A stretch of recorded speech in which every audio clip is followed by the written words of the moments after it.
Babul ikhlas wa ihdharun niyyah fi jami'il aqwal wal a'mal al-khafiyyah wal barizah.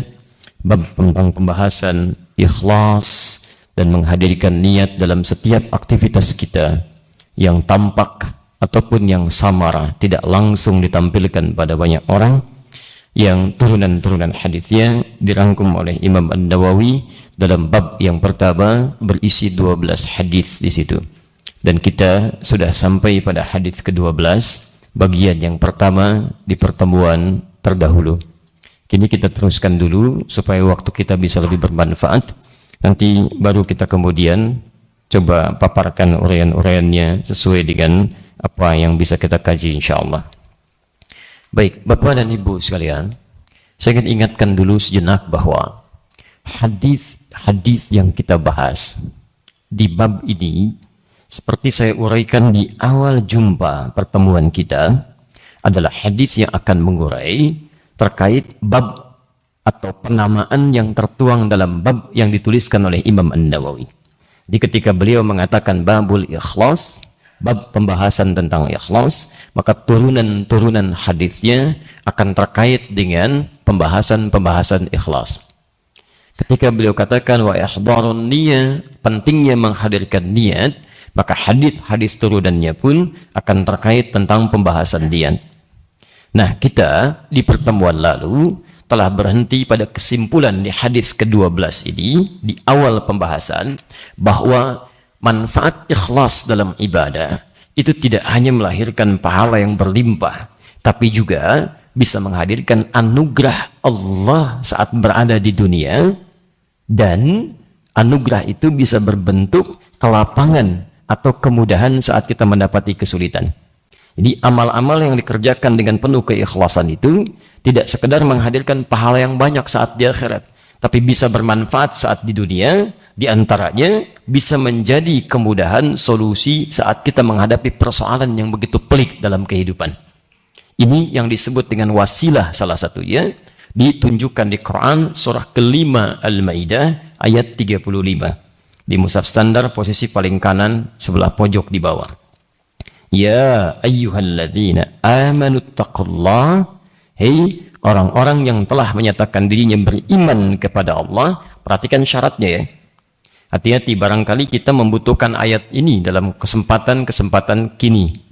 Jika Anda punya persoalan-persoalan yang pelik, entah itu di rumah, di kantor, dalam kehidupan sosial, perhatikan rumus ayatnya dan nanti dipraktekkan, disebutkan di hadis ini. Ini bahasan kita. Pertama, ya ayyuhalladzina amanu, hei orang-orang yang telah menyatakan dirinya beriman kepada Allah. Syarat pertama, jika Anda ingin diberikan kemudahan oleh Allah dalam kehidupan, syarat pertama iman. Hati-hati, mudah dalam definisi syariat itu adalah hal yang terkait dengan keberkahan, bukan kemudahan semu. Kalau kemudahan biasa, barangkali non-muslim pun bisa mendapatkan kemudahan, tapi belum tentu di dalamnya ada keberkahan yang memberikan ketenangan pada jiwa. Di pertama, syaratnya iman. Yang kedua, ittaqullah, tingkatkan takwa kepada Allah. Ini tidak cukup dengan beriman. Kalau sekedar beriman, banyak orang beriman, tapi tidak semua orang beriman mampu meningkatkan takwanya kepada Allah Subhanahu wa ta'ala. Jadi kalau Anda ingin diberikan kemudahan dalam hidup, tidak sekedar hanya beriman, tapi buktikan iman itu lewat wujud takwa. Karena itu Anda akan banyak temukan di Quran ayat-ayat takwa yang bersanding dengan kemudahan hidup. Saya berikan contoh sebelum kita teruskan ya. Saya ingin Anda paham dulu konsepnya. Ya, jadi tidak baik kalau Anda membahas sesuatu tapi tidak paham dasarnya. Bagaimana tiba-tiba ada hadis ini gitu kan? Kan kita harus kaitkan korelasinya dengan ayat-ayat Quran yang ada, ya. Baik, teman-teman, perhatikan Quran surah ke-65 misal. Ayat 2 sampai 3. Ujung ayatnya, wa man yattaqillaha yaj'al lahu makhrajan. Perhatikan rumusnya. Siapa yang bisa meningkatkan takwanya kepada Allah, yaj'al lahu makhrajan, maka Allah akan berikan jalan keluar dari setiap persoalan yang ia alami. Ini yang saya garis bawahi. Takwa ini solusi. Perhatikan teman-teman sekalian, fokus. Kan? Baik. Lihat, wa may yattaqillah, siapa yang bisa meningkatkan takwanya kepada Allah, yaj'al lahu makhraja. Allah akan berikan jalan keluar, solusi dari setiap persoalan yang dialami. Ketika Allah menyebutkan solusi, jalan keluar, itu kalimatnya berbentuk nakirah, umum. Ya. Tidak menggunakan alif lam. Kalau menggunakan alif lam, dalam gramatikal bahasa Arab, di ilmu nahwu disebut dengan ma'rifah. Spesifik, khusus.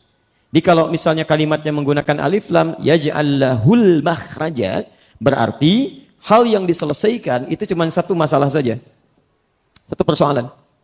Tapi ketika kalimatnya berbentuk nakirah, umum, maka maknanya menjadi luas. Seakan-akan memberikan isyarat bahwa, mohon maaf, setiap orang yang hidup boleh jadi mendapatkan banyak problematika dalam kehidupannya. Luas sifatnya. Bisa di rumah, di kantor, kehidupan sosial, anak di sekolah, sampai di kampus. Ada saja persoalan yang bisa menjadi ujian untuk kita untuk meningkatkan kualitas hidup kita. Nah, caranya bagaimana? Sederhana kata Quran.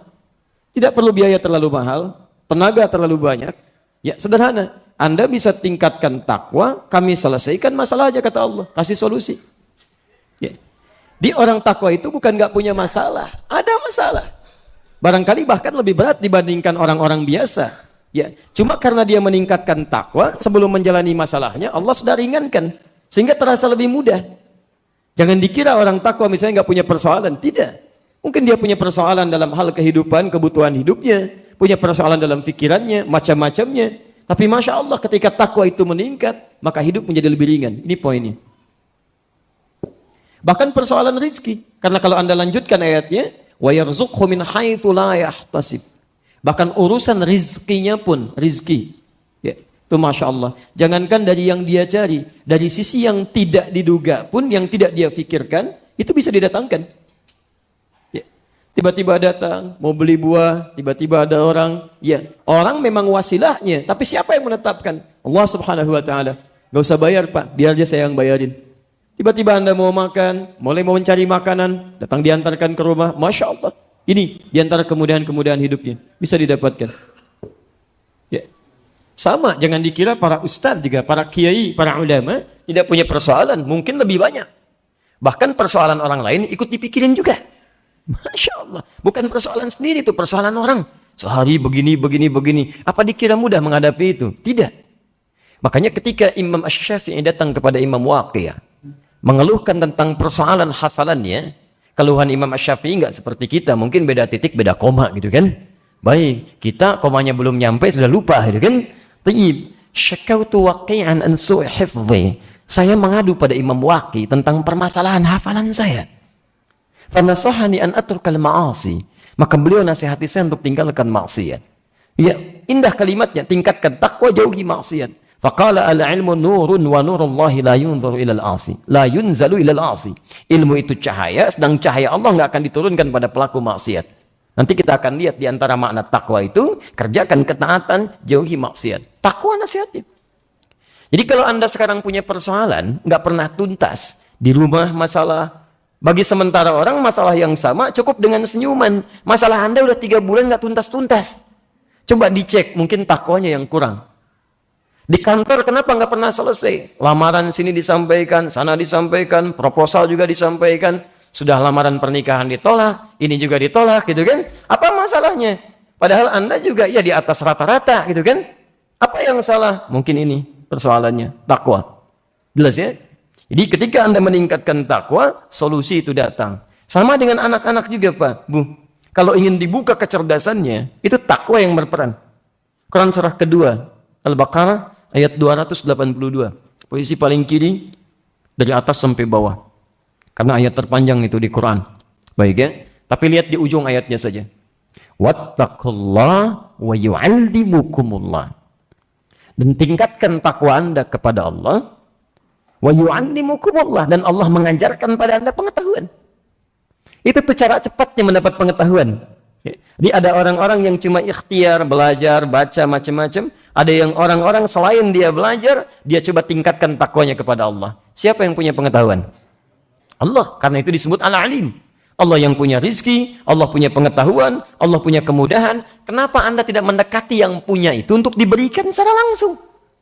Dekati dengan ikhtiar. Makanya orang-orang yang meningkat takwanya itu lain. Begitu dia baca, baru sebagian kalimat dia sudah paham kemana maksudnya ini. Kadang-kadang dia lewat berapa halaman karena paham ini intinya akan ke sini, ini kalimatnya akan begini. Mendengar kalimat, oh ini kayaknya ke sini, dan seterusnya, ada kemudahan di situ.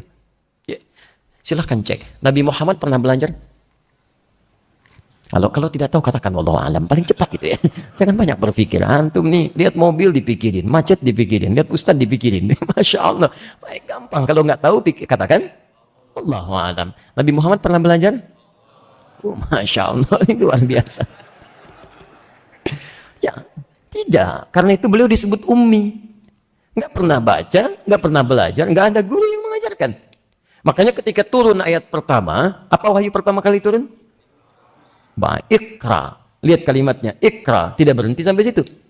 Lihat ikra. Ketika turun kalimatnya ikra, baca. Kata beliau, ma ana biqari. Saya nggak bisa baca. Beliau bisa katakan begini, ma qara'tu. Bisa. Saya nggak bisa baca. Tapi kalau kalimatnya dirubah jadi kata benda, ditambah ba, ma ana bi. Ba-nya taukid di situ untuk menekankan. Jadi kalau diterjemahkan, saya betul-betul nggak bisa baca. Nggak bisa saya. Iqra, turun lagi yang kedua. Kata beliau, ma'ana biqari, saya nggak bisa baca. Yang ketiga, iqra, baca, saya nggak bisa baca. Dipeluk oleh malaikat kemudian, perhatikan, ketika ayatnya turun secara sempurna ayat pertama. Iqra, bismi rabbikal ladzi khalaq. Muhammad baca, jangan karena engkau tidak pernah mendapatkan guru untuk mengajarkanmu membaca. Bukan karena tidak pernah ada orang yang menuntun engkau untuk membaca. Lakukan itu karena Rabbmu. Mintakan kepada Allah. Jangankan membuat engkau bisa memahami bacaan, menciptakan engkau aja begitu mudah, apalagi menjadikan engkau cukup mengerti tentang apa yang dibaca. Bismi rabbikal ladzi khalaq. Lihat kalimatnya. Bismi rabbikal ladzi khalaq. Baca atas nama Rabbmu. Mintakan kepada Allah, kepada Rabb. Alladzi khalaq, yang menciptakan engkau aja begitu mudah, apalagi cuma menanamkan pengetahuan dalam dirimu. Ketika dibacakan itu, Iqra bismi rabbikal ladzi khalaq. Nabi yang paling takwa, sering bertahannuts, sering bermohon kepada Allah, dekat dengan Allah, tiba-tiba masuk ayatnya. Iqra bismi rabbikal ladzi khalaq, khalaqal insana min 'alaq. Jadi mudah di situ. Bahkan saking mudahnya, tiba-tiba lisannya kencang mengucapkan. Beberapa ayat kemudian, wahyu yang datang kemudian, lisannya bergerak cepat. Ya, ingin menggunakan kemampuan beliau untuk menangkap ayatnya, membacakannya. Tiba-tiba turun ayat. Allah tidak ingin berkenan orang yang dekat dengannya terlalu lelah menggali pengetahuan. Sudah, gunakan waktu untuk baca-baca singkat saja. Kami yang tanamkan di dalam dirimu. Quran surah 75, ayat 16 sampai dengan ayat 18. Lihat kalimatnya. La tuharrik bihi lisanaka lita'jala bih. Muhammad, gak usah cepat-cepat menggerakkan lisanmu itu untuk mudah menghafalkan Quran dengan kemampuanmu itu. Inna alaina jam'ahu wa qur'ana. Inna alaina jam'ahu wa qur'ana. Biarkan kami yang menghimpun Quran dalam dirimu dan kami bimbing bacaannya. Fa idza qara'nahu fattabi' qur'ana. Maka jika sudah kami bimbing bacaannya, kamu tinggal ikuti saja. Ada orang-orang yang dia berikhtiar, Allah tanamkan pengetahuan dalam dirinya. Demikian Khidir alaihissalam. Wa 'allamnahu min ladunna ilma. Quran surah 18 ayat ke-65. Posisi paling kanan di pertengahan. Ada ditanamkan. Jadi kalau Anda ingin diberikan pengetahuan lebih oleh Allah, ikhtiarlah Anda selain dengan belajar baik, maka tingkatkan takwa Anda kepada Allah Subhanahu wa taala. Maka pengetahuan ditanamkan. Bahagia juga begitu. Quran surah kedua 189. Ya, wattaqullaha la'allakum tuflihun. Kalau pengen bahagia kata Allah, tingkatkan takwa. Tingkatkan takwa. Ya, hati-hati, materi belum tentu mendatangkan kebahagiaan. Pilih mana? Kaya tapi sengsara atau miskin tapi bahagia, dan tidak ada pilihan ketiga. Nggak boleh maksa, jangan nekat, pulang saya. Nggak mudah gitu kan? Takwa, tingkatkan takwa. Orang dulu banyak yang kaya bahagia juga, banyak yang tinggi kedudukan bahagia juga, bahkan yang nggak sampai pada derajat kaya pun apa lawan kaya? Tuh, kalau tidak tahu katakan baik. Lawan kaya bukan miskin, cukup nggak ada orang miskin di Quran. Maksudnya yang disebutkan miskin nggak ada itu maksudnya diciptakan untuk miskin, itu nggak ada. Kalau tidak kaya cukup. Quran surah 53 ayat 48 itu. Wa annahu huwa aghna wa aqna. Dialah Allah yang menjadikan seseorang kalau tidak kaya cukup. Jadi apa lawan kaya? Cukup. Yang bikin miskin itu adalah nafsu seseorang yang selalu ingin lebih dan merasa kurang dalam apa yang telah Allah titipkan kepadanya. Jadi kalau terus merasa kurang, itu yang miskin.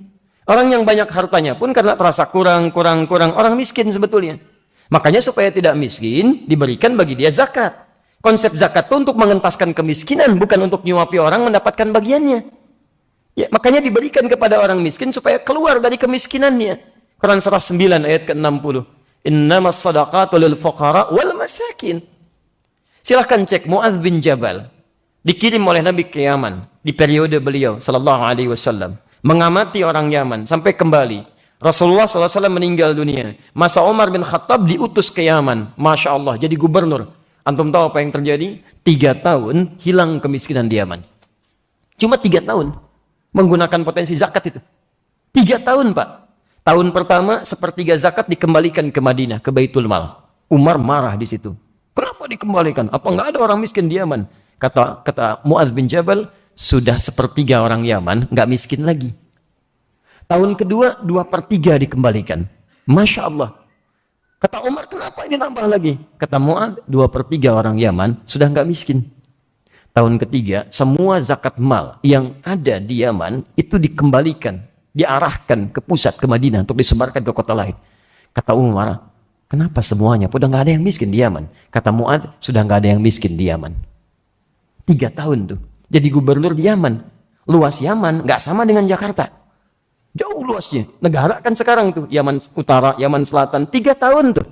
Ya. Coba kalau dikeluarkan konsep itu diterapkan dalam kehidupan. Itu Masya Allah ada rahasia di situ. Selesai. Ya, jadi kalau Anda masih merasa miskin dengan zakat. Ya, belum bisa membantu. Infak. Infak boleh untuk orang miskin. Quran surah kedua ayat 215. Posisi paling kanan sebelah bawah. Yas'alunaka madza yunfiqun qul ma anfaqtum min khair falil walidain wal aqrabin wal yatama wal masakin. Kasih infak supaya keluar dari kemiskinan.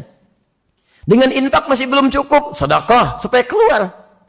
Tapi kalau sudah dengan zakat belum cukup, infak belum cukup, sedekah belum mengeluarkan Anda dari kemiskinan juga, Anda perlu dikasih apa lagi? Mungkin bukan Andanya yang nggak bisa keluar dari kemiskinan, nafsunya yang susah dikendalikan. Itu persoalannya. Dan nafsu di Quran lawannya takwa. Silahkan cek. Nafsu disebutkan 115 kali. Takwa disebutkan 115 kali. Jadi kalau takwa Anda bisa ditingkatkan, nafsu bisa ditekan. Makanya nanti di antara cara untuk meningkatkan takwa, salah satunya puasa. Bukankah puasa bisa menekan nafsu? Silahkan Anda cek. Ketika ayat puasa turun, kapan ayat puasa diturunkan? Cepat katakan. Itu. Masya Allah.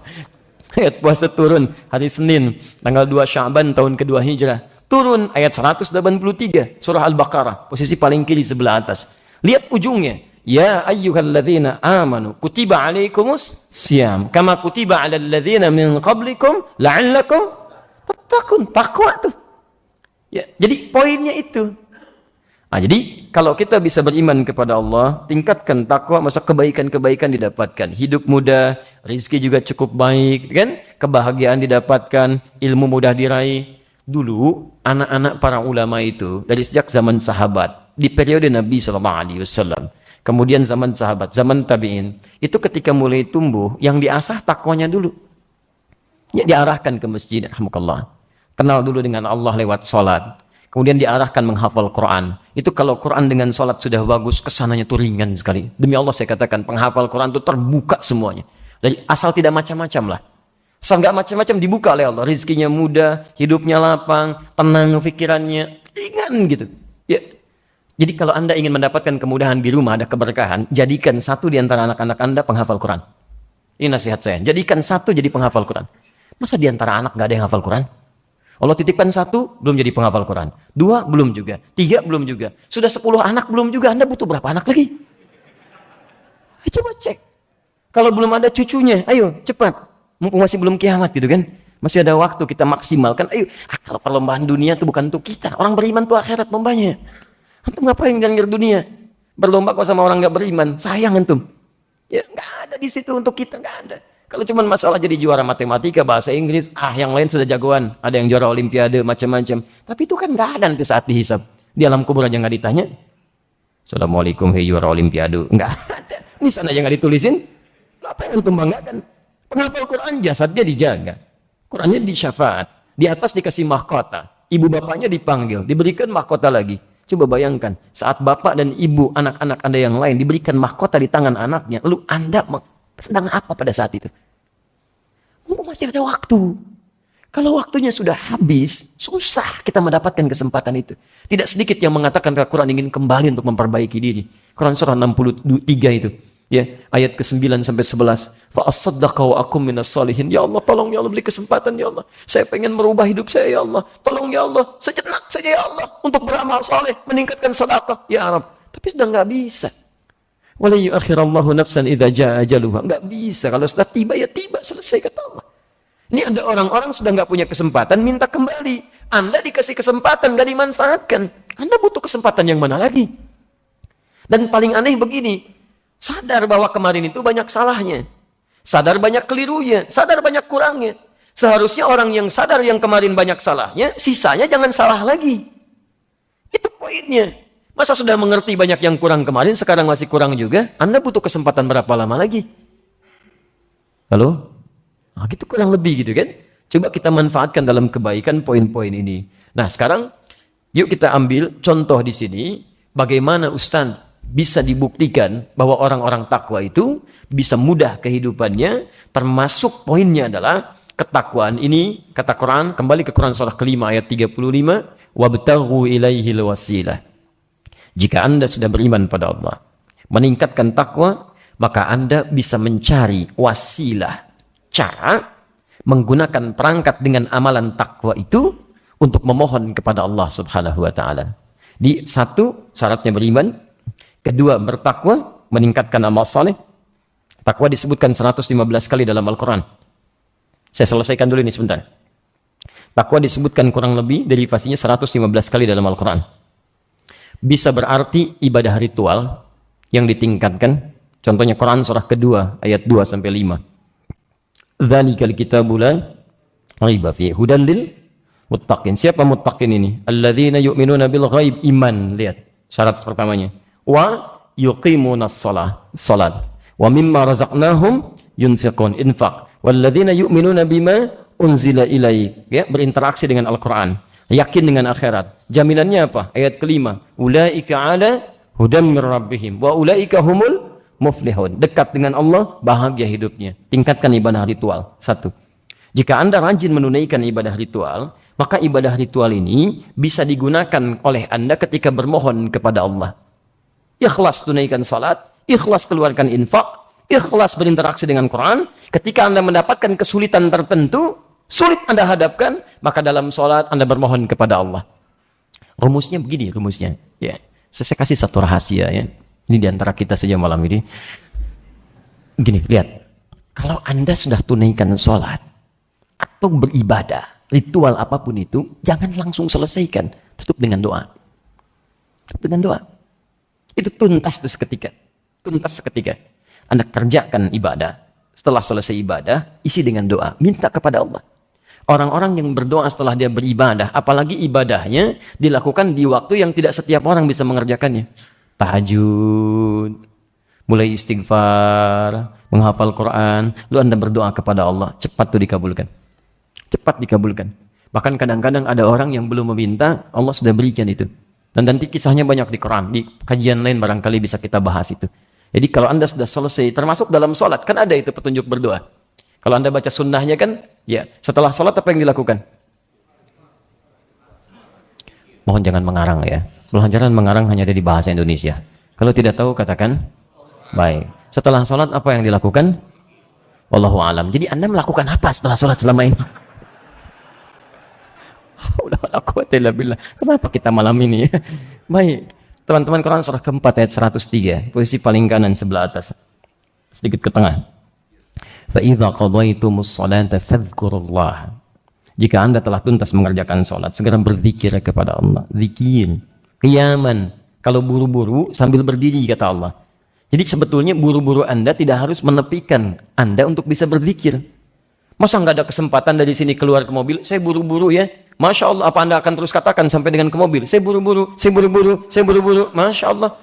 Apa nggak sempat ada ucapan istighfar? Astagfirullah, astagfirullah, astagfirullah. Hadis Muslim nomor hadis 591. Pasca salat Nabi ucapkan astagfirullah, astagfirullah, astagfirullah. Allahumma antas salam, wa minkas salam, tabarak ya dzal jalali wal ikram. Kata Quran, Anda selesai salam, Kiaman sambil berdiri kalau buru-buru silakan daripada berkata yang tidak bermanfaat. Astagfirullah, astagfirullah, astagfirullah. Keluar masjid ke kiri, apa yang diucapkan? Masa astagfirullah. Allahumma inni as'aluka min fadlik, kan? Lupa astagfirullah, astagfirullah. Sampai pintu mobil. Lumayan daripada bicara yang tidak jelas. Lihat kanan kiri yang tidak bermanfaat. Zikir. Wa qu'udan. Kalau waktunya luas sambil duduk. Silakan teruskan. Hadis Muslim nomor hadis 593. La ilaha illallah wahdahu la syarikalah, lahul mulku wa lahul hamdu wa huwa ala kulli syai'in qadir. Hadis Muslim nomor hadis 597. Teruskan subhanallah, subhanallah, subhanallah, alhamdulillah, alhamdulillah, alhamdulillah. Setelah itu teruskan ke An-Nasai bab keempatnya. Teruskan sampai mengucapkan ayat kursi, bacakan ayat kursi. Abu Daud nomor hadis 1523. Bacakan qul huwallahu ahad. Setelah itu qul a'udzu birabbil falaq. Setelah itu qul a'udzu birabbin nas. Setelah itu apa yang dilakukan? Tahu dari mana? Baik, Ibnu Majah nomor hadis 925 berdoa. Doa itu. Dan doa bagian dari zikir. Quran surah 7 ayat 205 itu kan? Wadhkur rabbaka fi nafsika tadarruan wa khifatan wa dunal jahri minal qaul. Zikirlah, sebut nama Rabbmu, minta dalam dirimu. Tidak usah terlalu kencang-kencang, minta yang kita pahami, mohonkan kepada Allah. Maka Nabi mengatakan, Allahumma inni as'aluka ilman nafi'a wa rizqan thayyiba wa amalan mutaqabbala. Nabi aja berdoa. Nabi Rasul jelas surganya dekat dengan Allah. Orang paling takwa berdoa pasca salat. Antum Nabi bukan, Rasul bukan, belum tentu setakwa Rasul gitu kan. Masya Allah. Setelah salat, ya Allah saya buru-buru. Masya Allah. Mau kemana antum cari rezeki? Allah yang punya rezeki. Jelas. Nah, jadi gunakan setelah kita menunaikan tingkat takwa yang pertama, amal soleh dalam bentuk ibadah ritual, itu berdoa kepada Allah. Termasuk bagian kedua, takwa itu juga dipahami hubungan baik dengan makhluk. Ingat, hubungan baik dengan makhluk. Itu bagian dari takwa. Awas hati-hati, jangan sekedar meningkat ibadah ritualnya. Banyak yang diadukan pada Nabi. Kisahnya maksud saya. Ya Rasulullah, si fulanah itu sering mencela, padahal dia rajin sholat, rajin puasa, macam-macam. Kata Nabi, hiya finnar. Kalau dia tidak bertobat di neraka tempatnya. Di hadis Muslim, hadis 5611, ada orang sholat, ada orang puasa, ada orang zakat, tapi senang mencela orang lain, senang menuduh orang lain, senang mengambil hak orang lain tanpa dibenarkan, berselisih, ada yang menumpahkan darah. Kata Nabi, tu'khadhu hadha min hasanati wa hadha min hasanati. Kalau dia sholat, kemudian mencela orang, pahala sholatnya dipindahkan seketika. Antum sholat maghrib nih, keluar ke sini. Ya, begitu lihat orang lain jalan pakai peci, nggak sama dengan antum dia salam. Lihat tuh. Cuman pakai peci doang. Jamaah enggak. Masya Allah, itu seketika pindah tuh pahalanya. Terus temannya ikutan lagi. Iya ya, nggak seperti kita ya. Masya Allah, 2 orang kecil. Yang ketiga datang, kenapa sih rame-rame? Itu nggak sholat. Nggak nyangka ya. Nyangka tuh dia. Sama aja. Gitu. Jadi pindah semua tuh, seketika tuh. Makanya dibangun takwa dengan hubungan baik dengan manusia. Quran surah ketiga Ali Imran ayat 133 sampai 134. Di sini nanti poin untuk disambungkannya. Wasari'u ila maghfirah. Bergegaslah untuk istighfar kepada Rabbmu. Meraih ampunan Allah. Wa jannatin 'arduha as-samawati wal ard. Dan bahkan bisa masuk surga yang luasnya seluas langit dan bumi. U'iddat lil muttaqin. Disediakan bagi orang takwa. Siapa orang takwa di sini? Amalannya dimulai dengan amalan yang tidak sama dengan Al-Baqarah tadi. Padahal sama-sama muttaqin. Yang satu hudal lil muttaqin, satu uiddat lil muttaqin. Sama kalimatnya. Tapi amalannya alladzina yunfiquna fis sarra'i wad dharra, yang gemar berbagi dengan sesamanya. Baik lapang ataupun sulit. Wal kadhiminal ghaidha, yang sanggup menahan amarah. Kalau menahan amarah artinya ada yang marah. Ada yang bisa membuat marah, dia tahan amarahnya. Wala afina 'anil nas, dia maafkan orang. Kalau memaafkan artinya ada yang salah, dia maafkan. Masya Allah, ternyata sikap-sikap hubungan baik dengan manusia itu salah satunya bahkan bisa menghasilkan surga di akhirat. Tapi Anda jangan salah, ternyata bukan cuma di akhirat. Allah akan anugerahkan anugerah besar saat dia berada di dunia. Di antaranya mengentaskan dia dari kesulitan yang sedang menerjang. Jika Anda ikhlas mengerjakan perbuatan termasuk hubungan dengan makhluk, kata Quran, wabdagu ilaihil wasilah. Itu bisa digunakan sebagai wasilah untuk bermohon kepada Allah untuk mengentaskan kesulitan yang pernah dialami. Apa buktinya? Ini yang kita baca. Ya, kisah pertama sudah kita bahas, sekarang 2 kisah selanjutnya. Dulu sudah kita bahas tentang kisah seseorang yang berbakti kepada ibunya. Secara singkat, yang baru bergabung, ada 3 orang sedang berjalan, qadar Allah terjadi hujan, kemudian berteduh di sebuah gua. Ketika masuk menunggu hujan reda, tiba-tiba qadarullah dengan izin Allah Subhanahu wa taala, kemudian menggelinding satu batu besar menutup pintu guanya. Mereka tidak bisa keluar sama sekali. Maka ketiganya merenung, setelah berusaha mendorong tidak mampu, merenung. Di antara renungannya tadi yang saya simpulkan dalam ayat Quran tadi, mereka memutuskan akhirnya untuk bermohon kepada Allah lewat amal-amal baiknya sebagai wasilah. Paham ya? Jadi saya buka dengan mukaddimah tadi supaya nyambung. Maka masing-masing menyebutkan amal soleh yang pernah dikerjakan supaya bisa menjadi wasilah bagi solusi yang mereka harapkan. Yang pertama, dulu saya kisahkan, pernah meningkatkan bakti kepada orang tua, sampai-sampai nggak menyentuh minuman dari susu yang diperas langsung lewat tangannya, sampai ibu bapaknya minum terlebih dahulu. Sehingga pernah beliau ketinggalan, datang ke rumah telat, bapak ibunya sudah tidur, maka dipeganglah kemudian cawan susu itu, dipegang sampai bangun, sampai mau subuh megangin itu. Gitu. Ya saking inginnya bapak ibunya minum duluan. Sedangkan anak-anaknya ditidurkan duluan, istrinya tidurkan duluan. Lalu setelah bangun, bapak ibunya nggak sadar kalau anaknya sudah megangin nampan susu itu sudah sejak lama. Tahu-tahu, sudah ada susu ya katanya, diminum seketika. Kata orang ini, ya Allah, kalau sekiranya amalan itu menjadikan bagian dari kesolehan hamba yang kau terima, mohon bebaskan dengan itu kami dari kungkungan batu ini. Yang tadinya sulit didorong, tiba-tiba bergerak, tapi belum bisa keluar. Apa amalan selanjutnya dari dua orang yang lain? Ini yang kita bacakan. Bismillah. Qala al-akhar. Yang lain kemudian mulai bermohon kepada Allah. Allahumma, duhai Allah. Lihat kalimatnya. Dia tidak mengatakan ya Allah, tapi Allahumma. Dalam bahasa Arab bisa dikatakan ya Allah. Kalau ya Allah digabungkan jadi Allahumma. Tapi ada perbedaan rasa di sini. Kalau Anda ucapkan kalimat ya Allah, itu kalimat yang diucapkan sifatnya datar. Kapanpun bisa diucapkan. Ya, bisa diucapkan. Ya, Anda misalnya lihat jalan ke sini, tiba-tiba ada lubang sedikit terpeleset ke situ, Anda ucapkan ya Allah gitu kan? Ini tidak hanya sekedar berdoa. Ya, lihat sesuatu tumpah, ibu-ibu bawa makanan tumpah, ya Allah gitu kan? Lihat ke atas langit tiba-tiba mendung, ya Allah. Jadi kalimatnya masih umum, bisa digunakan doa, bisa pada fenomena tertentu. Tapi Allahumma tidak. Allahumma itu umumnya kalimat pembuka dalam doa yang bernada kelembutan dan ketawaduan. Jadi kalau Anda sedang berdoa kepada Allah menggunakan kata Allahumma, maka sikap kita mesti merendah. Jangan naik.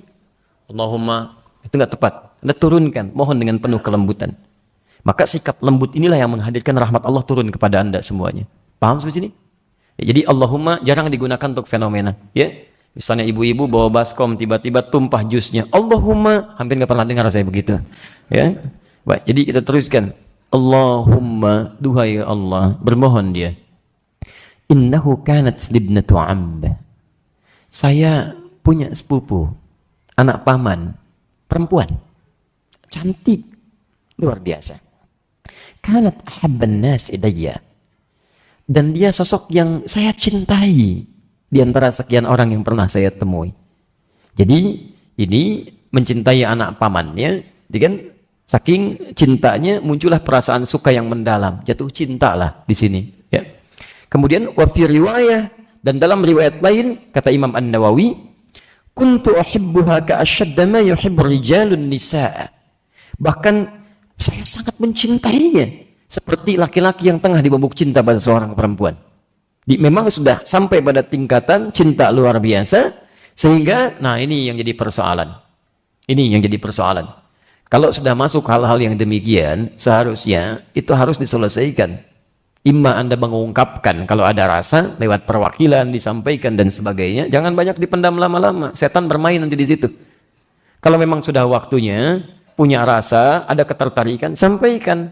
Ya, Quran surah ke-49 ayat 13, ta'aruf di situ. Ta'aruf, saling di situ. Awas hati-hati, ini bukan dari sisi laki-laki saja, memang umumnya laki-laki mencari. Tapi perempuan pun suka ngintip-ngintip. Ini ya, bukankah Sayyidah Khadijah memperhatikan Nabi SAW? Ya, bukan Nabi yang memperhatikan Sayyidah Khadijah. Nabi diperhatikan Sayyidah Khadijah. Jalan dengan pembantunya, asistennya Maisarah, diceritakan Rasulullah Muhammad itu begini sallallahu alaihi wasallam. Diperhatikan lagi oleh Sayyidah Khadijah setelah mantap dengan akhlaknya Muhammad sallallahu alaihi wasallam. Kata beliau, tolong sampaikan utusan kepada pamannya agar berkenan melamar saya. Jadi dari dua sisi itu ada. Bisa berlangsung. Ada ketertarikan? Ya, lewat orang yang bisa lebih baik mengenal dirinya. Tanyakan bagaimana pribadinya dan sebagainya. Sampaikan. Kalau diterima, alhamdulillah. Kalau belum ditolak, masih ada peluang. Gitu kan? Berusaha lagi. Tidak sama sekali, sudah jangan nekat. Gitu kan? Banyak mungkin yang lain yang itu hanya mengantarkan pada Anda untuk kreatif lagi mencari cara yang lebih baik. Ya, jelas ya? Baik, ini tidak dia pendam, setan datang ke situ. Apa yang terjadi? Sudah, hati-hati ya. Ini sudah rumus nih. Ada setan-setan yang masuk pada orang yang sedang dimabuk suka, dimabuk cinta. Hati-hati itu. Termasuk setan yang pernah menggoda Imra'atul Aziz, istri pembesar di masa Nabi Yusuf. Silakan cek. Ya, hadir di rumahnya, dalam suasana sering ditinggal oleh suaminya, gitu kan? Gantengnya luar biasa. Dilukiskan di Quran surah ke-12 ayat 31 itu, posisi paling kanan, Masya Allah. Perempuan-perempuan kalau lihat Nabi Yusuf sedang motong-motong begini, teriris tangannya. Wa qatta'na aydiyahunna, sampai-sampai ketika lewat teriris tangannya. Wa qulna hasya lillahi ma hadza basyara in hadza illa malakun karim. Ini sih bukan manusia, ini malaikat yang sedang menyamar. Saking gantengnya. Lewat teriris itu. Jadi pria-pria yang ganteng sekarang jangan terlalu bahagia dulu. Ibu-ibu lewat di hadapan antum belum tentu kepleset. Nabi Yusuf tidak, Nabi dan ganteng luar biasa. Persoalannya apa? Ada di rumah, dilihat oleh perempuan, punya perasaan, tapi tidak bisa mengontrol diri. Setan datang ke situ. Berbuatlah sesuatu yang tidak diinginkan. Inilah terjadi, setan masuk ke sini, maka apa yang terjadi dengan setan itu? Seperti apa dia menggoda? Kita nanti lihat setelah menunaikan sholat Isya berjamaah. Ada berapa menit ke Isya? 3 menit ya untuk persiapan wudhu dan menyusun saf insyaallah. Baik teman-teman sekalian, kita coba cukupkan dulu, kita sambung setelah menunaikan sholat Isya insyaallah. Kita lanjutkan.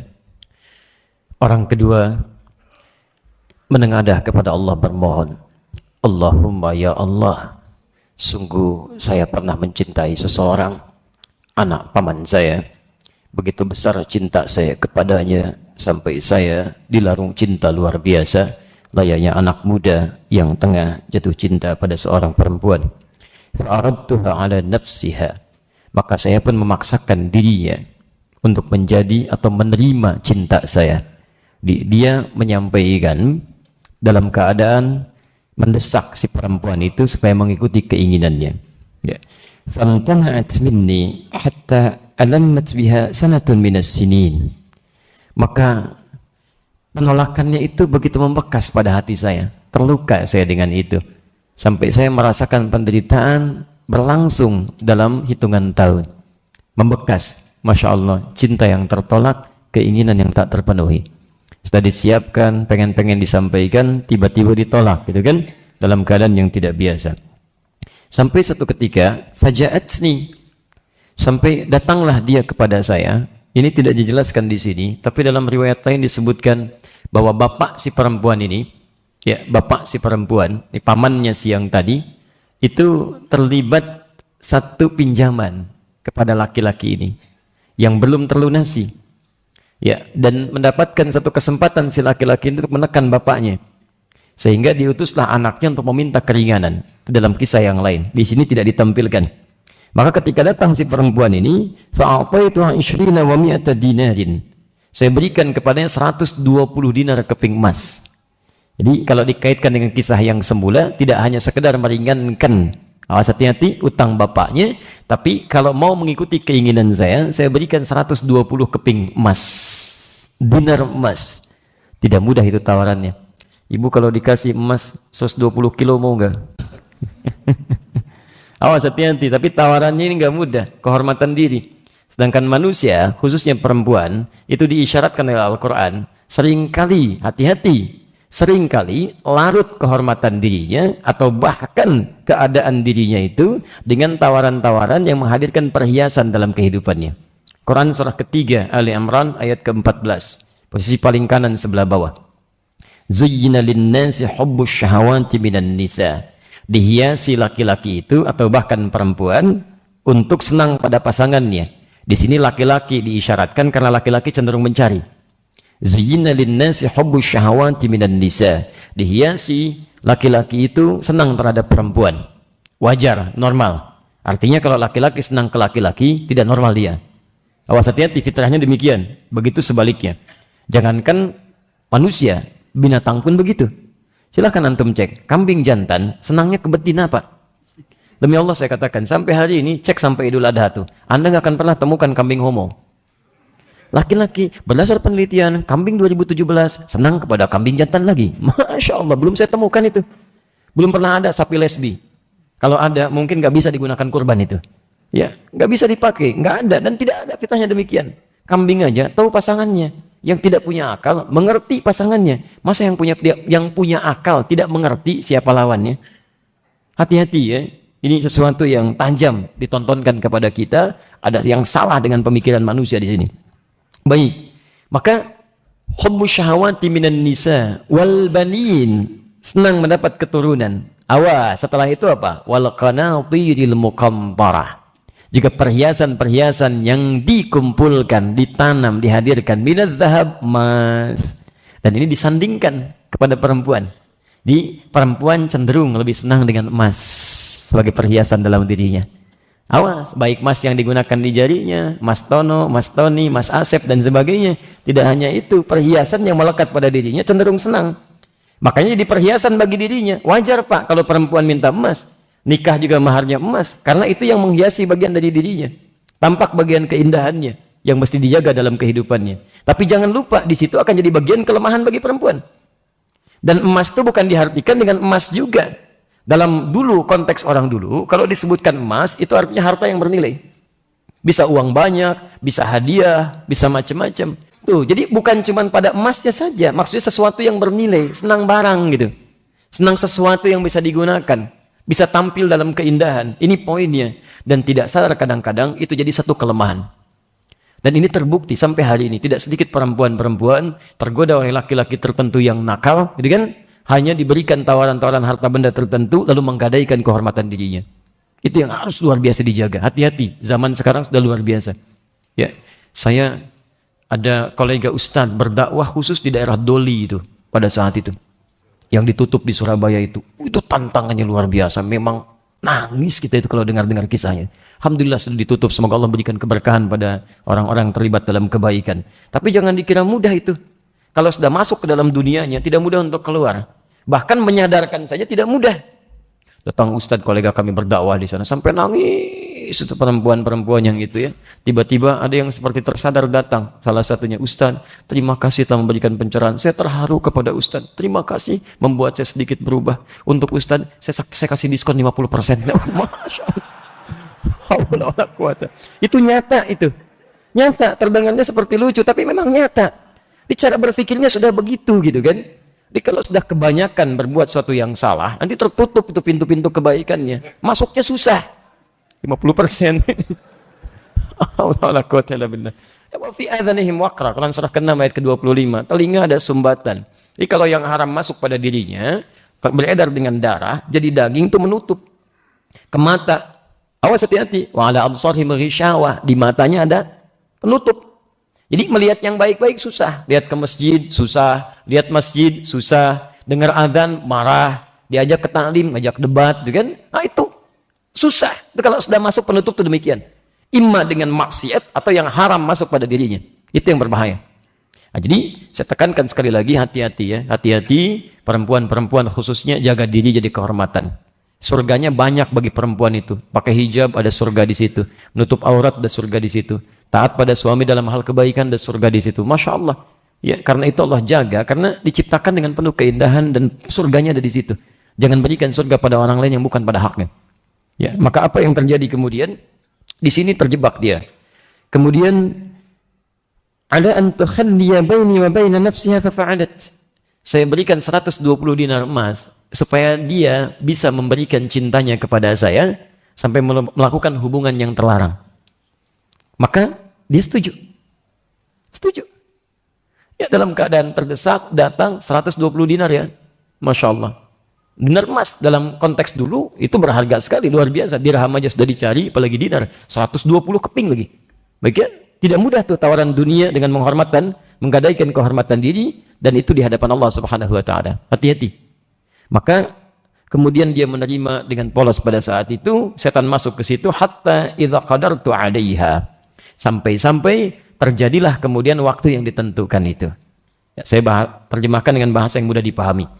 Wa fi riwayat, dalam riwayat lain lebih dalam lagi. Falamma qa'adtu baina rijlaiha, maka tatkala malam itu waktu itu terjadi dan hampir terjadi perbuatan itu, hampir-hampir saya berhubungan dengannya, lihat kalimatnya. Qalat, tiba-tiba datanglah kemudian fitrah di diri perempuan itu. Biasanya begini, alhamdulillah, biasanya kalau seseorang tidak pernah berbuat maksiat sebelumnya, itu biasanya suara hatinya masih kencang. Ada penolakan besar dalam dirinya. Anda kalau tidak percaya silahkan. Anda belum pernah berbuat misalnya hal yang macam-macam, keluar dari assalam ini pakai sendal orang lain. Coba-coba aja. Ambil sendal orang lain aja, itu hati Anda sudah menolak, itu bukan punya kamu. Nggak usah diingatkan orang, hati Anda menolak. Karena hati kita cenderung pada kebaikan. Kalau belum pernah berbuat maksiat, itu besar suaranya. Jangan lakukan, jangan lakukan. Tapi kalau pernah Anda nekat kerjakan, itu jadi kecil suaranya. Dan kalau terbiasa jadi populer itu, dan jadi kebiasaan Anda lakukan itu, sudah lain suaranya. Jangan lakukan itu, jangan lakukan. Itu lebih jelek, ambil yang paling bagus yang sana. Nah, itu yang bahaya itu. Itu bahaya, sudah mati suara kebaikannya itu. Yang jelek yang muncul. Nah, jadi, ini, anak ini, perempuan ini, karena diasuh dalam pengasuhan yang cukup baik, belum pernah berbuat yang macam-macam, tergoda dengan yang tadi, muncullah kemudian bimbingan Allah. Bimbingan Allah yang hadir saat terjebak dalam perbuatan maksiat, itu disebut dengan burhan namanya. Seperti Allah pernah membimbing Nabi Yusuf alaihissalam, ketika digoda oleh perempuan, siapa namanya? Allah, Masya Allah ya. Ingat tidak disebutkan namanya ya, bukan Zulaiha dan tidak pakai Siti. Baik ya? Jadi Zulaiha saja sudah salah, Siti Zulaiha salah banget. Ya? Hati-hati, nggak disebutkan. Kalau nggak di Quran tuh kalau cenderung perbuatan yang tidak elok, ya itu nggak pernah disebutkan namanya, jarang, umumnya jarang disebutkan. Karena Quran itu menyalahkan perbuatannya, bukan orangnya. Perbuatannya. Jadi kalau ada orang berbuat salah, Anda jangan gunjingkan orangnya. Tujuan Anda apa sih? Merusak kehormatan orangnya atau ingin memperbaiki perbuatannya? Jadi kalau ada orang salah, perbuatannya diperbaiki, bukan orangnya digunjingkan. Firaun bukan nama asli. Farao dari gelar. Abu Lahab bukan nama asli. Silahkan cek. Ya, Imratul Aziz bukan nama asli. Supaya tidak banyak digunjingkan, itu akhlak Al-Quran. Karena yang salah perbuatannya. Karena belum tentu ada orang nanti punya nama yang sama berbuat yang serupa. Hati-hati. Ya, begitu misalnya ada seorang, kan, berbuat satu keburukan. Padahal belum tentu nama itu digunakan oleh orang lain dengan keburukan yang sama. Akhirnya apa? Namanya yang jadi celaan di situ. Nama misalnya Hasan, kan? Kelakuan misalnya, mohon maaf, tidak bagus. Lalu Anda celah, dasar kamu nama aja Hasan, kelakuan begini, dasar Hasan jelek Hasan. Ingat cucu Nabi itu Al-Hasan. Jangan keliru. Dia jangan pernah mencela nama, itu nggak boleh. Itu nggak boleh. Paham ya? Walaupun keliru misalnya, maka luruskan perbuatannya. Berikan inisial yang tepat. Ya, untuk menginisialkan pada hal yang dilarang. Ya, saya enggak Ustaz, alhamdulillah enggak seperti dia tuh. Masya Allah, sebut lagi namanya, itu salah juga. Ya, teruskan. Bismillah. Qalat, tiba-tiba ketika si laki-laki tadi hendak kemudian mengambil kehormatan dirinya, maka berkatalah langsung di lisannya keluar. Seperti Nabi Yusuf mendapatkan gambaran bayangan, tinggalkan, kan, jauhi. Tidak tepat, itu burhan namanya. Maka muncul burhan dalam dirinya. Ittaqillah. Ittaqillah. Wala tanfuddal khatam illa bihaqqih. Masya Allah, ini bahasanya dalam sekali. Bertakwalah kepada Allah. Jangan pakai cincin kehormatan itu kecuali sesuai dengan haknya. Sesuai dengan haknya. Cincin itu kan pertanda mahar biasanya kan? Digunakan, diambil bagi perempuan, berikan. Ya, dibuka penutup. Ya, biasanya perempuan kalau ingin menggambarkan kehormatannya dan dia diberikan gambaran maharnya atau penutupnya disingkap, diambil. Jangan lakukan kecuali dengan haknya. Kalimat pertama itu yang membuat dia kemudian langsung bergetar jiwanya. Diucapkan oleh orang yang tidak pernah bermaksiat sebelumnya, orang polos mau dikerjai, keluar dari lisannya, ittaqillah, bertakwalah kepada Allah. Ini kalimat ini ya, Anda betul-betul jaga kalimat Allah. Jaga betul. Jangan pernah digunakan pada hal-hal yang sifatnya serampangan Anda gunakan. Demi Allah, padahal tidak begitu. Demi Allah, itu. Padahal Anda melakukan itu tidak akan berfungsi lagi. Jadi kalau Anda dekat dengan Allah, menjaga kalimatnya, maka Masya Allah. Nabi Muhammad ditolong dengan pedang begini, siapa yang bisa menolong Anda? Tidak banyak bicara, cuma satu kalimat, Allah. Bergetar, jatuh itu pedangnya. Berbalik, sekarang siapa yang bisa menolong Anda? Gak bisa dijawab. Jadi kalimat Allah itu, kalau kita jaga mendekat dengan Allah itu begitu keluar, getarannya itu ada. Sampai itu. Karena Anda mengucapkan Allah yang memberikan hembusan kepada relung hati yang paling dalam. Ya, jadi coba nanti pelan-pelan gunakan kalimat-kalimat itu pada kebaikan-kebaikan. Maka apa yang terjadi?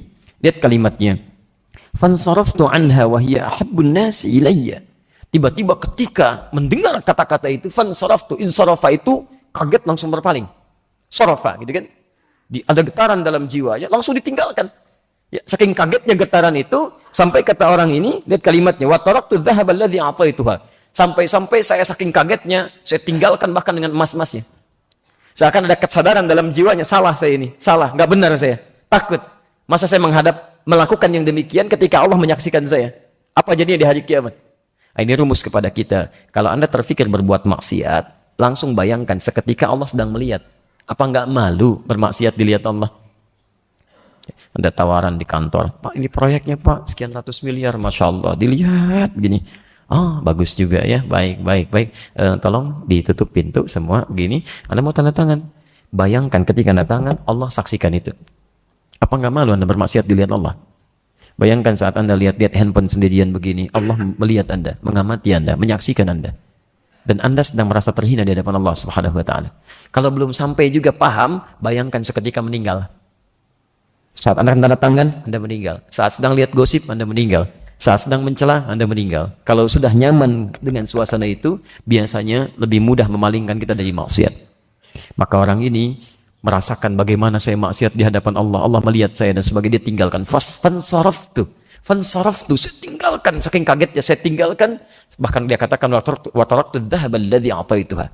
Saya pun tinggalkan sekalian dengan emas-emasnya saya relakan untuk dia. Karena kalimat kebaikan yang keluar dari lisannya. Jelas di sini? Baik, saya teruskan dulu. Apa yang terjadi setelahnya? Dia tinggalkan perempuan tadi karena takwa kepada Allah. Takut dengan Allah. Bahkan dia berikan emasnya sekalian, ikhlas karena Allah Subhanahu wa taala. Dengan kalimat yang keluar di lisan perempuan tadi. Maka dia berkata, Allahumma in kuntu fa'altu dzalika ibtigha'a wajhika fafruj 'anna ma nahnu bi. Ya Allah, kalau engkau nilai bahwa amalan itu saat saya meninggalkan maksiat karenamu dan saya berikan emas itu ikhlas karenamu, itu layak menjadi amal yang kau terima, maka mohon dengan amal itu keluarkan kami dari kekangan batu ini. Ya, itu poinnya. Maka fanfarajatis sakhratu ghaira annahum la yastati'una al-khuruja minha. Batu bergeser lagi, keluar terbuka sedikit. Tapi masih belum buka keluar. Jadi yang pertama tadi berdoa dengan amalnya, batu geser. Nggak didorong tuh. Ya. Yang kedua, nyampaikan amal, batu geser. Tapi belum bisa keluar. Karena itu, tibalah orang yang terakhir. Nah, amalan ini yang kita akan tutup termasuk kajian kita malam ini. Bagaimana kemudian amalan yang terakhir ini memberikan inspirasi kepada kita untuk meningkatkan ketaatan kepada Allah. Perhatikan kalimatnya. Wa qala tsalits. Yang ketiga mulai berkata, Allahumma sta'jartu ujara wa a'taituhum ajrahum. Ya Allah, saya pernah punya pegawai. Jadi ini kalau kita sekarang pemilik perusahaan ya. Baik. Saya punya pegawai. Kemudian saya pun berikan hak mereka semuanya. Tanpa saya kurangi, saya berikan keseluruhannya. Ghaira rajulin wahidin tarakal ladhidahu wa dhahab. Kecuali ada satu karyawan yang belum mengambil haknya. Kemudian dia pergi meninggalkan tempat saya. Jadi ketika dia pergi, kemudian meninggalkan tempat pekerjaannya, belum diambil gajinya. Nah, ini fathammartu ajrahu hatta kathrat minhul amwal. Tuannya berpikir, karena dia ini belum datang-datang cukup lama, kan aset itu bisa menyusut dalam bentuk uang. Uang 1.000 dulu dengan sekarang, kan nilainya, maaf ya, angkanya sama, tapi kan nilainya bisa berbeda, menyusut. 10.000 dengan sekarang, dulu dengan sekarang, bisa menyusut nilainya. Maka berpikirlah si tuannya ini akan lebih bermanfaat. Kalau kemudian saya jadikan ini sebagai modal untuk si orang tadi, saya kembangkan, investasikan supaya berkembang nilainya. Jadikan aset yang bisa berguna. Jadi tuannya berpikir, ini mungkin si pegawai belum kepikiran, dia tinggal ngambil uang saja. Tapi nilai bisa nyusut. Lebih baik saya gunakan ini, Kemudian saya kembangkan supaya nanti bisa diambil keseluruhannya dengan lebih bermanfaat lagi. Maka ternyata dari modal yang tadi si gaji karyawan itu berkembanglah harta yang cukup banyak. Masya Allah. Tiba-tiba faja'ani ba'dahin. Setelah hartanya cukup banyak, ada unta, ada sapi, ada kambing, macam-macam. Dikembangkan ke situ banyak. Datang orangnya. Anda punya toko. Gaji karyawan belum diambil. Masya Allah. Kemudian tiba-tiba Anda kembangkan dari situ. Wah, kayaknya dia nggak kepikiran nih, uang bisa nyusut Anda kembangkan. Tiba-tiba berhasil, Pak. Dari situ bahkan bisa membeli macam-macam. Saya mau tanya pada Anda, ketika datang orangnya, Anda mau berikan gaji yang senilai dengan yang haknya dulu, atau Anda berikan semuanya, plus Ferrari-nya, plus Lamborghini-nya? Nggak usah ketawa, jawab. Di sini ujiannya. Kita harus pandai melihat di mana hak kita, di mana hak orang. Awas, hati-hati. Awas, saya ingatkan betul ini ya. Awas, hati-hati, hati-hati. Termasuk harta-harta titipan, kalau bukan bagian Anda, jangan dikembangkan, itu punya orang. Jangan Anda berinvestasi dengan harta masjid, kemudian digunakan untuk kepentingan Anda. Salah. Kalau ada titipan masjid dari umat, berarti untuk pengembangan masjid. Kalaupun Anda kembangkan jadi modal koperasi, macam-macam, kembalikan ke masjid. Awas, jangan dipakai untuk orang. Titipan donatur, hati-hati. Digunakan untuk apa? Kalau kepentingan sosial, sosial. Jangan sampai orang ditipkan, Anda berikan Fortuner, Anda berikan handphone yang 7 gitu kan, dan sebagainya. Misal, contoh gitu kan, apa-apa, dan sebagainya. Jadi hati-hati. Nanti akan diluruskan oleh Allah. Pasti akan ada tiba waktunya itu, supaya mengembalikan pada jalan yang benar. Maka ini termasuk, Masya Allah, pegawai yang saleh. Jadi mohon maaf ya, profesi Anda sebagai pengusaha tidak menghalangi Anda untuk jadi bertakwa. Jangan kira takwa itu aja di masjid saja, melekat pada seorang ustadz atau kiai atau macam-macam, belum tentu. Anda jadi pengusaha takwa. Dokter-dokter yang takwa, guru-guru yang takwa, silahkan. Pejabat-pejabat yang takwa, pemimpin-pemimpin yang takwa. Maka ketika Anda bertakwa, dekat dengan Allah, mudah mengatur masyarakat. Sederhana kok, ringan gitu. Apalagi Indonesia, ya kebanyakan masyarakatnya Muslim. Lebih daripada 80%. Muslim semuanya. Mudah. Pemimpinnya bertakwa, beriman, rakyatnya akan mudah diajak untuk bertakwa. Ya Masya Allah gitu kan. Maka saya teruskan sini dulu. Maka ketika dia datang, faqala ya Abdullah, addi layya ajri. Maka orang ini tiba-tiba datang langsung mengatakan, lihat kalimatnya ini yang hebat nih. Ini yang hebat. Ya Abdullah, hei hamba Allah. Masya Allah. Nama Anda Tono, dipanggil hamba Allah. Ya. Kalau kita datang karyawan dulu, datang misalnya ke kita, nagih ya gajinya, tiba-tiba datang, hei hamba Allah, mana gaji saya? Masya Allah, Anda kasih apa enggak? Baik. Saya bukan hamba Allah, saya Tono. Masya Allah. Kalau orang-orang yang kurang dekat dengan Allah, mungkin kalimat itu yang keluar. Tapi ini tidak, dia mengerti ketika disebut Allah, pemilik dia, seakan-akan diisyarat dari Allah untuk meminta semua haknya yang memang menjadi ketentuan dia yang sudah diatur oleh Allah Subhanahu wa taala. Ya Abdullah, addi li ajri. Berikan kepada saya hak saya yang harus saya terima. Maka apa kata orang ini? Lihat jawabannya. Ketika kalimat Allah disandingkan pada dirinya, maka dia katakan faqultu kullu ma tara min ajrik minal ibil wal baqar wal ghanam muraqqiq. Semua yang kau lihat sekarang ini di depan kamu, itu adalah gaji kamu. Ambil aja semuanya. Itu ada unta, ada sapi, ada kambing, ada macam-macam. Ambil semua. Masya Allah. Gaji Bapak Ibu, Bapak kerja, gaji 5 juta. Setelah 10 tahun datang, lagi gaji 5 juta. Tiba-tiba bos Anda katakan, oh ngambil gaji, tuh depan tuh ambil Ferrari, Lamborghini, itu Kijang Innova, itu Fortuner, dan ini sekalian 100 juta. Ambil. Kira-kira kalau dibuat seperti itu, gaji kita dulu cuma 5 juta, suruh diambil aset yang tadi dengan uang 100 juta. Bagaimana respon Bapak Ibu sekalian? Anda pasti juga ada keheranan. Ini orang sedang uji saya, merendahkan saya, atau bagaimana ini suruh ngambil ini? Saya kan cuma butuh 5 juta, masa dibilang seperti itu? Datang ke saya, Pak, saya mau ngambil gaji. Tuh ambil aja Ferrari, sama itu, sama itu, sama itu. Bingung orang kan? Makanya respon pertama, ya Abdullah, la tastahzibi. Hei hamba Allah, aduh, jangan dong tahzibi ya, jangan ngolok-ngolok saya katanya. Kalau bahasa bebasnya, kamu bercanda, ya? jangan gitu gitu kan, jangan gitu Maka kata orang ini, fakultu la astahzibika, saya nggak ngolok-ngolok, saya nggak bercanda. Ya, Fa'akhadahu kullahu. Masya Allah. Kemudian, fastaqahu falam yatruk minhu syai'a. Masya Allah. Kata orang ini, saya nggak bercanda. Itu memang semua punya kamu. Saya investasikan, supaya saat kamu datang kapanpun, harta itu lebih bernilai. Maka orang ini senangnya luar biasa. Diambil semuanya, tanpa disisakan sedikit pun. Masya Allah. Nggak disisain sedikit pun tuh. Ya, memang modalnya memang begitu. Biasa dapat sedikit, tiba-tiba dapat banyak, tahu tuannya juga kaya, diambil semuanya. Udah, nggak ada terima kasih, nggak ada apa-apa gitu kan. Terima kasih ada, ya dalam bentuk pemberian tidak ada, sudah. Nggak disisakan sedikit pun, ini redaksinya tuh. Maka apa yang terjadi? Bukan cuma subhanallah bu, Masya Allah, luar biasa itu. Semua, nggak disisain. Ya, maka Allahumma in kuntu fa'altu dzalika ibtigha'a wajhik fafruj 'anna ma nahnu bi. Ya Allah, kalau semua yang pernah saya kerjakan itu engkau pandang sebagai bagian amal soleh yang engkau ridhai, mohon jadikan dengan itu terbebas dalam suasana kekangan batu ini. Ya, berbuat, lihat poinnya, berbuat baik pada pegawai, menjaga haknya, memikirkan masa depan dia, memberikan ikhlas tanpa sekalipun berharap, diambil semuanya dan dia gak katakan, apa nggak ada yang sisain nih? Nggak ada sama sekali. Dia nggak ada kalimat sedikit pun keluar, ambil aja. Ya Allah, kalau itu semua jadikan, kau nilai sebagai amal soleh yang berhak mendapatkan kebaikan, mohon ya Allah, bebaskan kami dari kungkungan batu ini. Apa yang terjadi? Pertama geser, kedua geser, yang ketiga, lihat kalimatnya. Fanfaratis sahra fakharaju yamshun, muttafaqun alaih. Tiba-tiba terbuka ketika batunya lebar sekali. Lebar. Bukan cuma lebar, ketiganya bisa keluar. Yamshun itu masyanya bukan pelan-pelan, lenggang. Ya, kalau sedikit-sedikit bukan masya namanya. Kalau masya itu berjalan santai, jalan santai, ringan, kan? Maka apa yang terjadi? Itu menunjukkan bahwa batunya bukan sekadar bergeser. Ya, terbuka seketika. Lihat amalannya.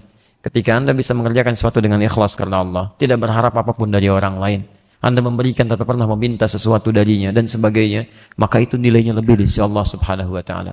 Lebih, apalagi bila tidak disertai maksiat sebelumnya. Ya. Yang pertama, hanya memberikan sesuatu wajar untuk ibunya, bukan orang lain. Yang kedua, disertai dengan niat maksiat sebelumnya, diberikan tapi ada pahalanya. Yang ketiga, dia memberikan bukan untuk keluarganya, untuk orang lain, tidak ada maksiat sebelumnya, nilainya cukup baik, ikhlas karena Allah, tidak berharap apapun, maka Masya Allah, dia diberikan kemuliaan oleh Allah, langsung dibukakan pintu yang sangat indah, bergeser batu besar, dan keluar dari situ. Ini pelajaran besar bagi kita, supaya berusaha meningkatkan takwa kepada Allah Subhanahu wa taala. Kemudian jadikan itu sebagai wasilah untuk bermohon dalam setiap kebaikan. Dan saya mengajak di bulan Sya'ban ini, sudah tanggal 10, Sya'ban itu bulan khusus, saat amalan kita itu oleh malaikat bukan sekedar dicatat, tapi langsung diangkat, disampaikan kepada Allah, disebut-sebut nama kita. Itu ada di An-Nasa'i, hadis riwayat An-Nasa'i, juz yang ke-6, halaman pertama, nomor hadis 2357. Dia ada seorang sahabat bernama Usamah bin Zaid bertanya pada Rasulullah, "Ya Rasulullah, lima araka?" Ya Rasulullah, kenapa saya sering kali lihat Anda banyak berpuasa di bulan Sya'ban ini, enggak seperti bulan-bulan lainnya? Maka kata Nabi, "Dzalika." Dan demikian itu saya sering puasa, syahrun yaghfulun nasu anhu, karena bulan ini orang sudah mulai lalai ibadah. Saya sudah bahas di 2 pertemuan tadi dan sebelumnya. Yang kedua yang menarik gini, syahrun turfa'u fihi al-a'malu ila rabbil alamin. Bulan itu semua amalan-amalan yang dikerjakan oleh kita langsung diangkat, disampaikan kepada Allah. Ya, maksud kalimat ini gini, ini perbedaan antara amal-amal sebelumnya yang kita kerjakan sebelum nyampe di bulan ini. Kalau bulan biasa Anda beraktivitas beramal, itu amal Anda dituliskan. Anda baca Quran, satu hurufnya berapa? 10. Kan At-Tirmidzi nomor hadis 2910. Man qara'a harfan min kitabillah falahu asyru hasanat. Siapa yang baca satu huruf dari kitabullah, 10 kebaikan ditulis. Nanti di akhirat itu ditampakkan. Faman ya'mal mithqala dzarratin khairan yarah. Siapa yang mengerjakan kebaikan ditampakkan. Bahkan kitabnya diberikan. Tadi saya bacakan Quran surah ke-17 itu kan, dari ayat 13 sampai 15. Iqra kitabak, dibaca kitab kamu. Kafa binafsika al-yawma 'alaika hasiba. Cukuplah hisab kamu yang paling adil saat ini. Baca amalan kamu, ada semua di situ. Terlihat. Hari biasa dituliskan. Tapi ketika Anda mengerjakan di bulan Sya'ban, bukan cuma dituliskan, diangkat, disebut-sebut amalan itu. Begitu Anda kerjakan ini, diangkat oleh malaikat disebutkan, ya Allah si fulan ngerjakan ini, ya Allah si fulan ngerjakan ini. Allah Maha tahu dengan amalan kita, nggak disebutkan pun sebelum dikerjakan sudah dipahami. Allah sudah mengerti dan sudah diketahui. Ya, Anda nggak sebutkan pun malaikat nggak sebutkan, Allah sudah tahu itu. Sifatnya mengetahui sebelum, sedang dan setelahnya sampai kapanpun. Tapi poinnya, kenapa malaikat mengangkat menyebut-nyebutkan untuk menunjukkan keutamaan amal di bulan ini? Saat semua yang beramal soleh disebutkan bersaut-sautan. Ya Allah si fulan begini, si fulan begini, si fulan begini. Masya Allah. Hari ini saya umumkan misal. Bapak Ibu sekalian, saya ingin berikan penghargaan pada jamaah kita yang sedang menghafal Quran dan fokus dalam pelajarannya. Disebutkan si fulan. Kira-kira yang dipanggil si fulan itu senang nggak? Bahagia nggak perasaannya? Senang, bahagia. Bahkan nama Anda tercantum dalam buletin saja, Masya Allah. Ada namanya, Bapak ini, warga teladan, begini. Masya Allah, bahagianya luar biasa. Padahal buletinnya buletin tingkat RT, Anda juga yang buat, Anda yang baca, gitu kan? Dan dengan masyarakat setempat. Tapi kan bahagia Anda melihatnya. Di manusia saja Anda bahagia. Apa Anda tidak ingin nama Anda disebut di hadapan Allah Subhanahu wa Ta'ala? Pak ya? Di hadapan Allah. Si fulan. Luar biasa. Baik Anda yang sedang melihat, Anda yang mencatat, Anda yang mendiktekan tuh dua-duanya tuh. Baik, disebut tuh di hadapan Allah tuh. Si fulan sedang mencatat, si fulan mendiktekan, si fulan nggak kedengaran, si fulan bahkan tidak merasa bahwa disebut ustadznya. Baik, terus itu luar biasa disebutkan itu. Apalagi Anda di majelis ilmu, nyambung. Semua. Karena itu saya mengajak kepada semuanya di bulan ini, ayo kita tingkatkan amal saleh, dekati Allah. Dan kita telah menutup bab terakhir, bab pertama, hadis terakhir di bahasan Riyadhus Shalihin ini. Saya telah mengajar di sini dalam kurun waktu juga yang cukup panjang untuk melihat ini. Jadi saya menyampaikan saat ini dan sampai kapanpun, jika ada kebaikan-kebaikan yang telah dititipkan oleh Allah kepada kami untuk disampaikan, hakikatnya kalau benar dari Allah dan Rasulnya, silahkan ambil dan amalkan. Tapi jika Anda menemukan hal-hal yang tidak tepat, hal-hal yang diduga keliru, tidak benar, sampaikan kepada saya supaya saya perbaiki.